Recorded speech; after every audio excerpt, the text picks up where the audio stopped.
player interaction, like as far as playing time and making the right call as far as I was watching I was watching the end of the of game 2 when Rendon was forced to bunt, and you could just see his face. He had like really a resigned smile on his face, like he couldn't believe he was being asked to bunt. Oh God! You know, here is the guy who finished in the top 5 in MVP voting the previous year.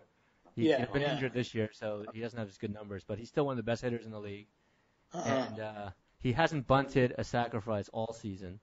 Oh, that's good work. Yeah.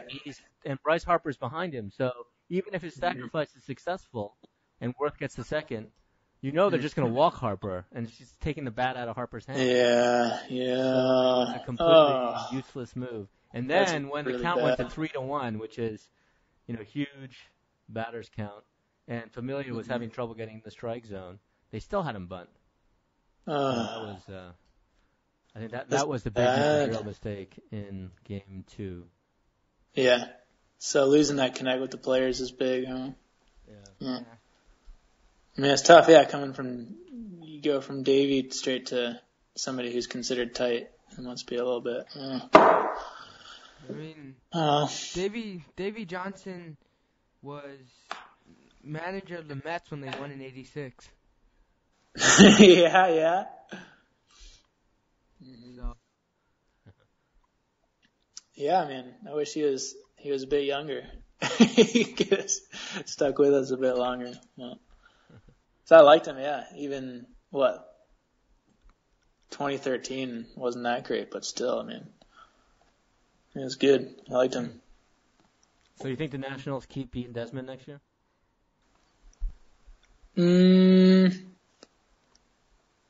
I'd be okay with them not, actually. They could slide Escobar over to shortstop, where he's a much better defender. Yeah. Rendon played third, his natural position. Desmond's really good and They all, have Trey but Turner now. They have Trey Turner, be the good. apparent shortstop of the future for the Nationals. Big top prospect they got in the offseason. Yeah. Used to be a Padres guy. He got traded to the Rays, and now he's with the Nationals. Yeah, good point. All I think right, they have well, Escobar signed for one more season, right? So they can have him warm the seat and let Desmond go. And Trey Turner's up already, coming Dad. up. Oh, is he? Yeah. Oh, okay. Dang, man. You guys are getting me up to date. This is good. But, yeah, I mean, Ian Desmond's good. He's kind of, he's had his bright spots, but he's also had his lows, So. Yeah, he was terrible in the field at the beginning of the season. I remember watching the opening game. Oh, tons of errors, huh? Horrendous errors. Yeah, that's right. Oh, that's right. We were in Japan. Yeah, I think, you guys were the ones telling me about it, probably. New season's coming up real fast. Oh, it is, man. The days are getting nice and cool. So what are the odds for the Redskins to take the Super Bowl this year? Maybe less than our Nationals' chances of making the playoffs, huh? Oh, man. I think they were saying today, reasons why it would be okay and a positive for us to have double-digit losses again this season. They're benching RG3, right?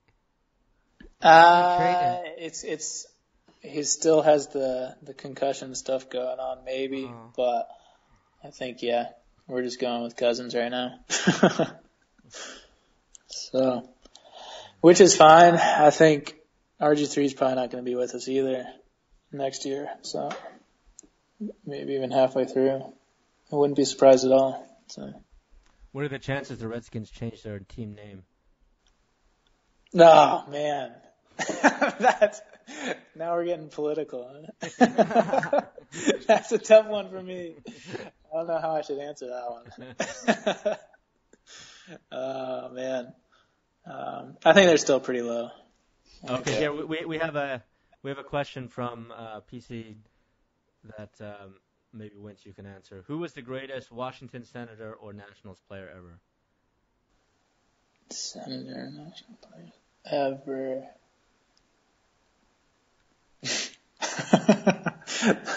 It's got to be a senator, right? Well, if you count the Expos, then I'd have to say it's Vlad Guerrero. Oh yeah. Bryce Harper could be the future one, but he's still young. It's like, what, he's only 22 now? 22, 23? Yeah. He's got a long ways to go, and he could be for sure. Or players who have been exposed, and it'd be Greg Maddux. Okay. Okay, we're getting a hint here from PC. Some left-handed pitcher. Must be a Senators left-handed pitcher. Who's that? Spahn? Walter Spahn?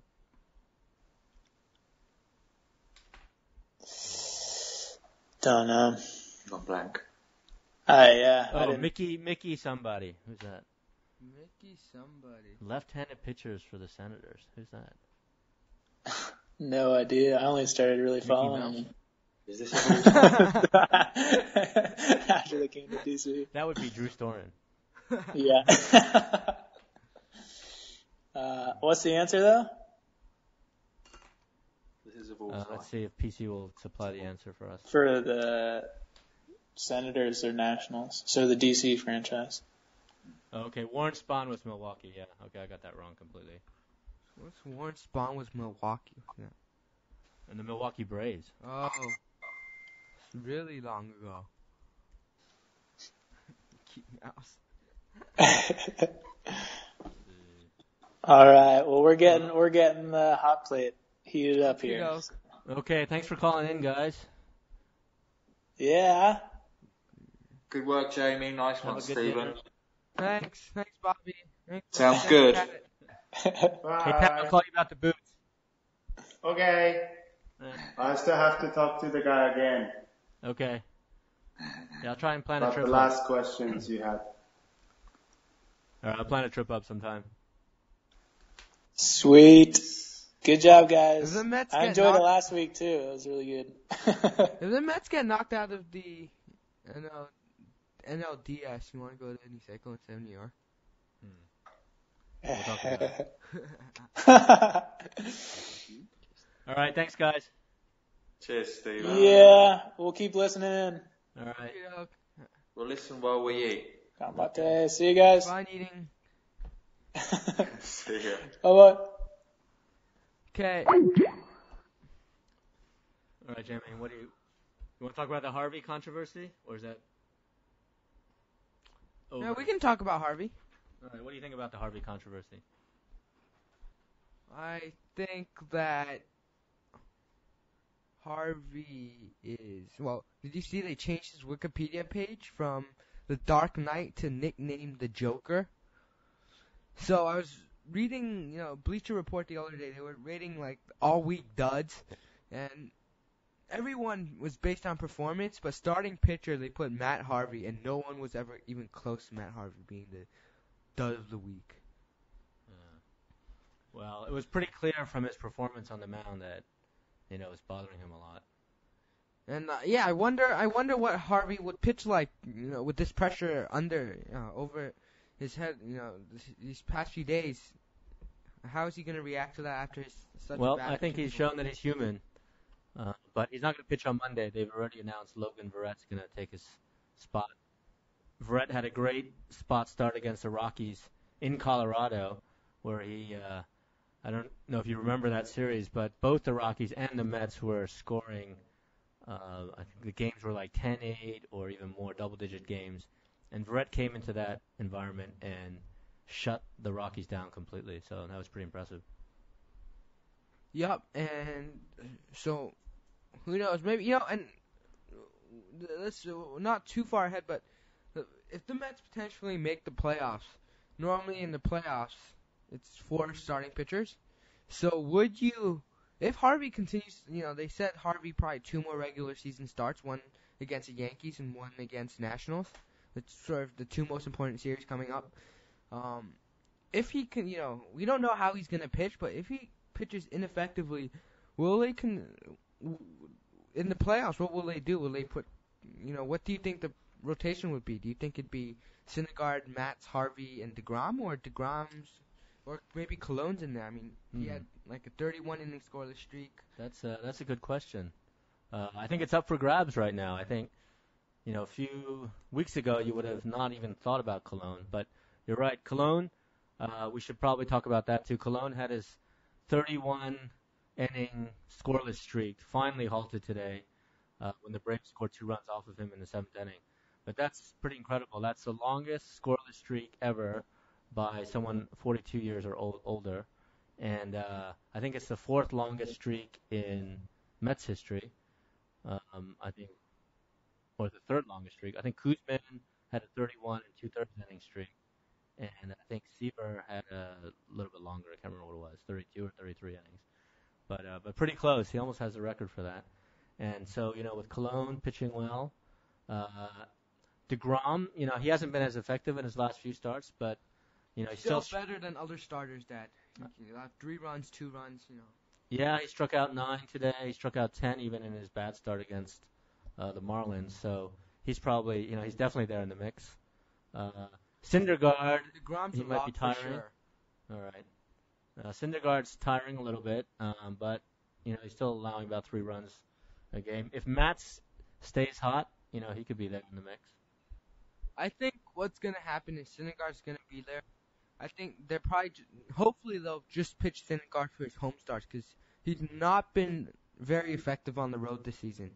At home, he's been extremely effective, so hopefully they'll do that. And then DeGrom's a lock. Matz, we'll see how he pitches down the road, but his 3 major league starts, he's been really impressive. And a few weeks ago, we thought maybe Nice would be in there. I mean, Harvey was a lock for sure, and then this whole thing came out, and now we don't know about his status. But Nice really been struggling. Will he make the playoff roster? That's another question. Yeah, Nice has been terrible. The only thing he has going for him is he's a lefty. And so, teams, of course, like to have a mix of lefties and rightings to show the other team in a series. But, Dad, remember, Steven Matz is a lefty. So Matz has been pitching a lot better than Nice. So that's a good point. And then they don't really need. I mean, the 7th inning was a huge problem for them, and now they have Addison Reed in there, and he's been doing a really good job securing the 7th. And apart from that outing in Miami when he gave up those hits and runs, yeah, he pitched the 9th today. He was actually warming up and had a save opportunity.